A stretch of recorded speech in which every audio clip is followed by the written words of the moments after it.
hoje estamos recebendo ela, que é especialista em pequenos negócios e atualmente é consultora de políticas públicas do Sebrae São Paulo. E esse eu tenho que colocar aqui uma ênfase. Ela também cuida da agenda de compras públicas do Sebrae. É isso mesmo? Vamos receber aqui Camila Patrício. Seja muito bem-vinda.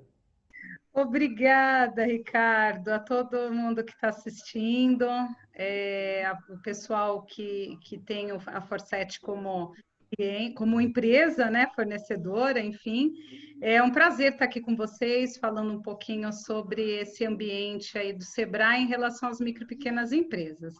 É isso mesmo, eu trabalho na Unidade de Políticas Públicas do Sebrae São Paulo e sou a responsável pela agenda de compras públicas, né? Então, é sobre isso que a gente vai falar um pouquinho hoje aqui com vocês. Ô Camila, essa informação ela é interessantíssima, tenho certeza que já despertou a curiosidade aí, mas eu queria começar do zero aí com você. O que faz uma consultora de políticas públicas no Sebrae? Por favor. Vamos lá. Bom, eu não sei se todos sabem, mas o Sebrae é o Serviço Brasileiro de Apoio às Micro e Pequenas Empresas, né? O nosso papel é apoiar e orientar as empresas para o seu crescimento. Como vocês sabem, a gente tem uma parcela muito grande de micro e pequenas empresas no nosso país e elas representam um número expressivo nas contratações de pessoas, geração de trabalho, de emprego e de renda para a população de uma forma geral, né? E só que quando a gente fala da parte de políticas públicas, o que é importante a gente mencionar?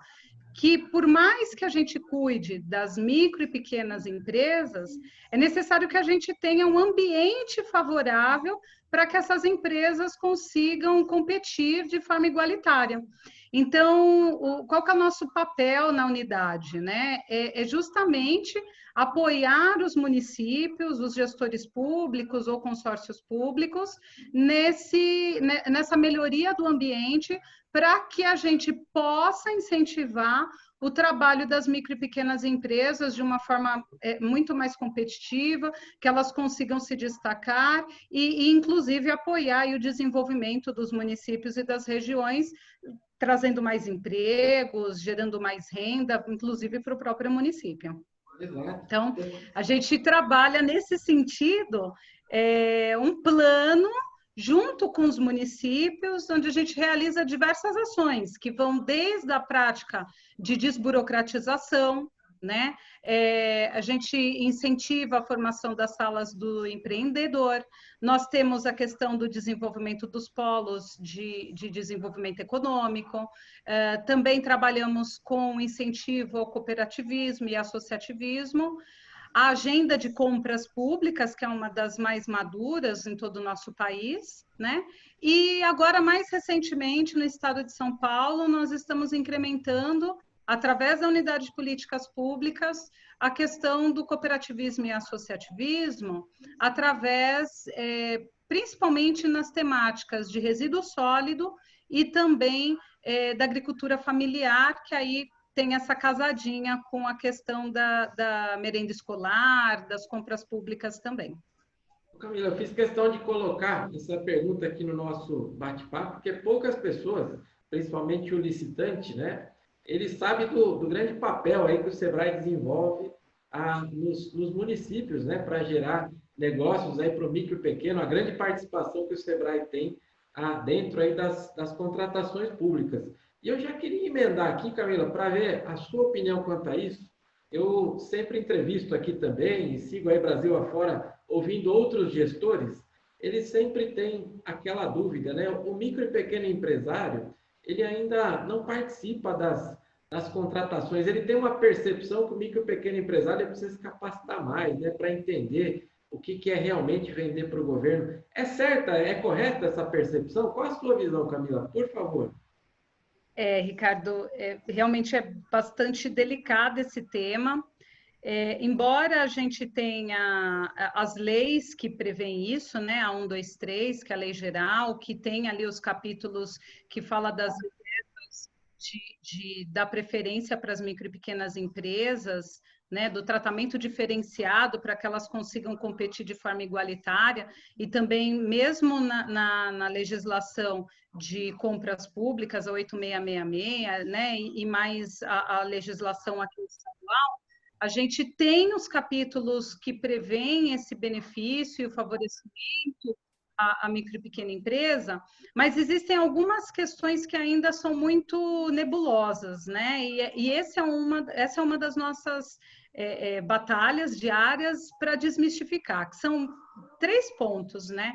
Eu acho que o primeiro deles é o pequeno achar que ele é pequeno demais e ele não tem condições de ser um fornecedor do governo. Então, na maioria das vezes, ele acha que as licitações são com valores muito altos, com capacidade de produção muito grande, e que eles não vão dar conta. Segundo, que às vezes eles não têm conhecimento desses benefícios, né? Por exemplo, das dispensas, da questão dos 80 dos 80 mil reais,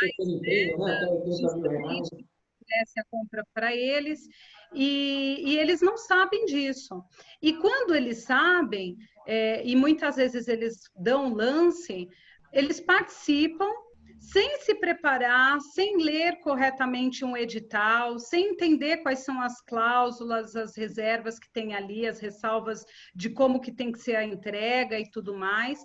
E aí eles acabam se frustrando quando eles cometem algum erro e preferem desistir, né?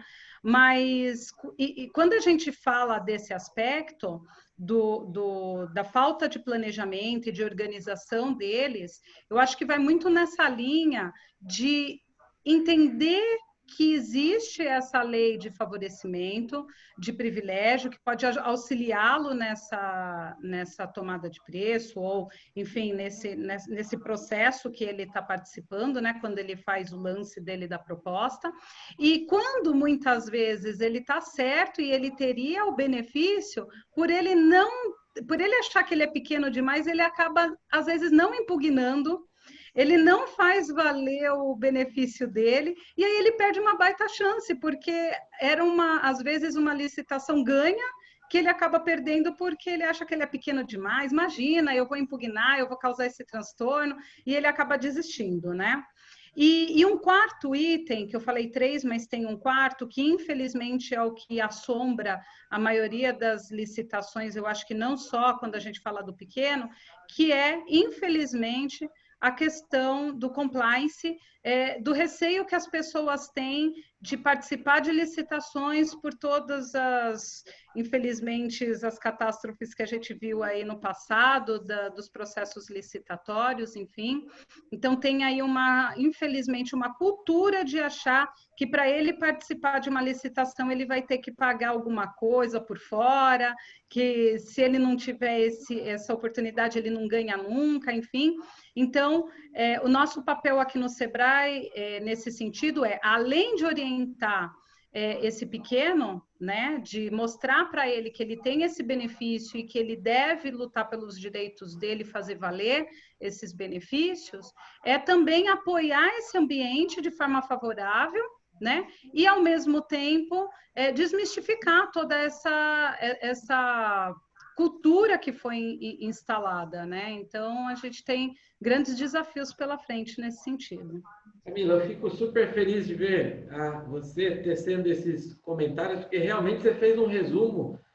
Por exemplo, isso aqui é uma palestra de 1 hora, você resumiu muito bem aí, em alguns minutos. E realmente, o pequeno, que infelizmente ele acaba ouvindo aquilo ali, é empresa de pequeno porte, né? Microempresário, e ele se sente inferior, né? Quando na realidade não, ele tem aí os benefícios.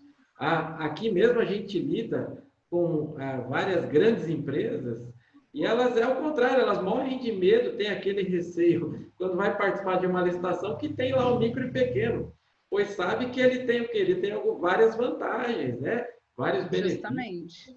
Tem aí as licitações exclusivas, e você mencionou uma coisa que é interessante, porque é uma conta que não fecha, né? Mas, normalmente, o pequeno, ele acaba buscando licitações nos grandes centros, né? E ele quer participar somente de processos grandes, quando na realidade ele tem muita coisa aí nos pequenos municípios.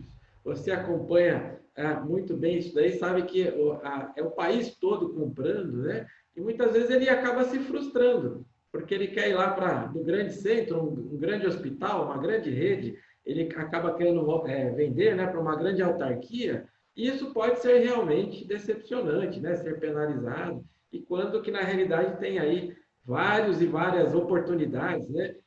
Só para que você entenda, aqui a gente divulga por dia, e uma das ferramentas que a gente tem, mais de 2.000 novas informações, mais de 2.000 novas licitações que acontecem no país todo.